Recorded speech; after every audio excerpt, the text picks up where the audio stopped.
We are anonymous. No faces, no flags, no permission slips. And tonight, we expose the diplomatic humiliation Donald Trump never saw coming.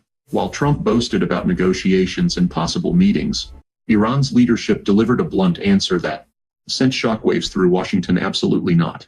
As Air Force One touched down, reports emerged from Tehran that Iran's supreme leader had no interest whatsoever in meeting Donald Trump. The message did not come through rumor, speculation, or anonymous leaks. It came through Mohsen Rezai, one of the Ayatollah's most influential advisors, and a former commander of the Islamic Revolutionary Guard Corps. When asked whether the supreme leader would consider meeting Trump, the answer was immediate and direct. No. The supreme leader. This will not happen. Right now, we are in the first stage of negotiations, and Mr. Trump has brought the negotiations to a standstill. This will not happen. According to Rezai, negotiations have reached a deadlock, and Trump himself bears responsibility for that deadlock. The advisor argued that discussions between the United States and Iran have stalled because Washington has failed to take actions that Tehran considers necessary for rebuilding trust. The issue at the center of the dispute is billions of dollars in Iranian assets frozen under sanction. Rezai stated that approximately $24 billion remains inaccessible, and that Iran views the release of those funds as a test of American sincerity. According to Rezai, if Washington wants meaningful progress, it should begin by releasing at least part of those assets. Until then, he suggested discussions are unlikely to move forward. Iran has openly stated that our assets have been frozen, and you must release them. The Americans are not telling the truth in this regard. So the frozen assets are the big problem right now. This is a sign of trust building. If Trump takes the negotiations seriously, $24 billion is not much to America. If he wants to reach an agreement with Iran, this $24 billion is a test of trust that Iran wants to have with Trump. This is a test that America must pass, and the path will be opened. This is our own money, not America's money. The tension did not end there. Rezai also issued warnings about what could happen if military conflict continues to escalate. He claimed that if war expands and naval restrictions remain in place, Iran and its allies could broaden the theater of conflict far beyond its current boundaries.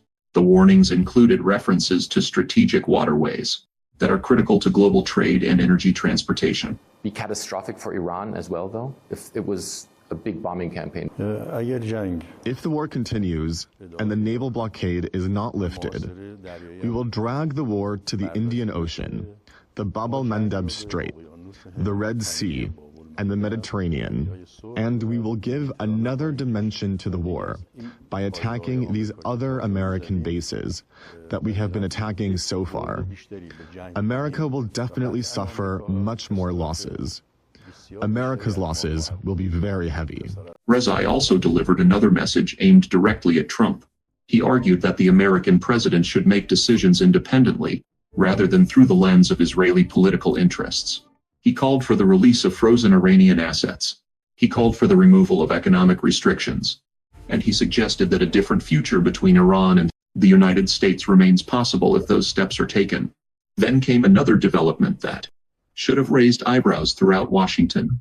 During a public appearance involving Russian President Vladimir Putin and Saudi officials, remarks were made emphasizing the strength and endurance of the partnership between Moscow and Riyadh.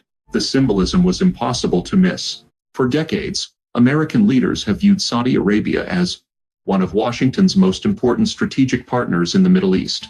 Yet increasingly, the kingdom has demonstrated its willingness to cooperate with powers outside the traditional American sphere: Russia, China, regional actors pursuing their own interests. The world is becoming more multipolar, and that shift presents challenges for any American president, including Donald Trump. Yet when questioned by reporters, Trump projected confidence. He praised employment numbers. He celebrated manufacturing investments. He insisted that the economy was performing exceptionally well. And when asked about Iran, he offered another optimistic assessment. According to Trump, discussions appeared to be going well. Behind the scenes, another remarkable detail emerged. Reports indicated that American officials had recently consulted nuclear experts at Oak Ridge National Laboratory in Tennessee as Negotiations regarding Iran's nuclear program continued to loom in the background. On its face, that sounds sensible. Nuclear negotiations are among the most technically complex diplomatic challenges on Earth. They involve enrichment levels, centrifuge technology, inspection regimes, breakout timelines, verification mechanisms, sanction structure, regional security concerns, scientific realities, political realities, and decades of accumulated expertise. Former intelligence officials and regional analysts have repeatedly emphasized that negotiations with Iran require highly specialized knowledge. Iran's negotiating teams have spent years developing expertise on these subjects. Success demands preparation. Success demands competence. Success demands understanding. Critics argue that one of the recurring weaknesses of Trump's approach to foreign policy has been an over-reliance on loyalty and personal relationships at the expense of institutional expertise. The criticism is not new. It has followed Trump through multiple controversies, crises, and diplomatic confrontation. And when reports surfaced that expert consultations were only now becoming a major priority, many observers asked an uncomfortable question. Why wasn't this expertise integrated from the beginning? And then came revelations about the true extent of damage inflicted during Iranian missile attacks against the Al Udeid air base in Qatar. For years, Al Udeid served as one of the most important operational hubs for American military activities throughout the Middle East. According to reports, multiple Iranian ballistic missiles struck facilities connected to U.S. air operations, causing severe damage and rendering critical functions inoperable. No personnel were reported injured, but the damage itself appears to have been far more significant than many people initially understood. For critics of the administration, the reports raised fresh concerns about transparency. What was known? When was it known? And why did the public learn about it only later? All of these developments unfolded against the backdrop of Trump's own comments regarding the Ayatollah. Just days earlier, Trump suggested that he would be honored to meet Iran's supreme leader if circumstances allowed. He indicated openness to a meeting. He expressed interest in exploring a deal. He left the possibility on the table. Then came Tehran's response. A firm rejection. No meeting. No invitation. No interest. Diplomacy often depends on symbolism, and symbolism matters because it shapes perceptions of power.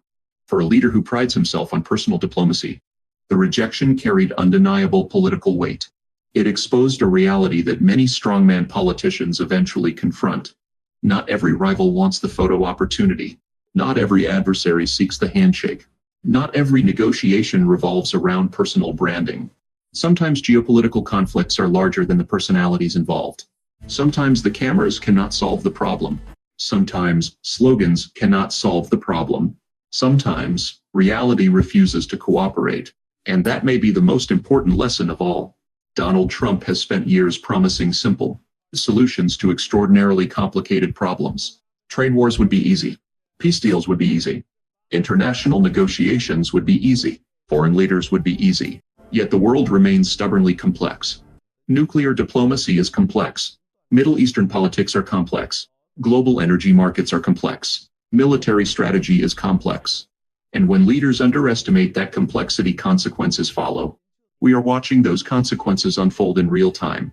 Whether future negotiations succeed or fail remains uncertain. Whether tensions escalate or ease remains uncertain. Whether diplomacy eventually breaks through, the current deadlock remains uncertain. But one thing is clear. The gap between political rhetoric and geopolitical reality has rarely been more visible. We are anonymous. We are legion. We do not forgive. We do not forget. Expect us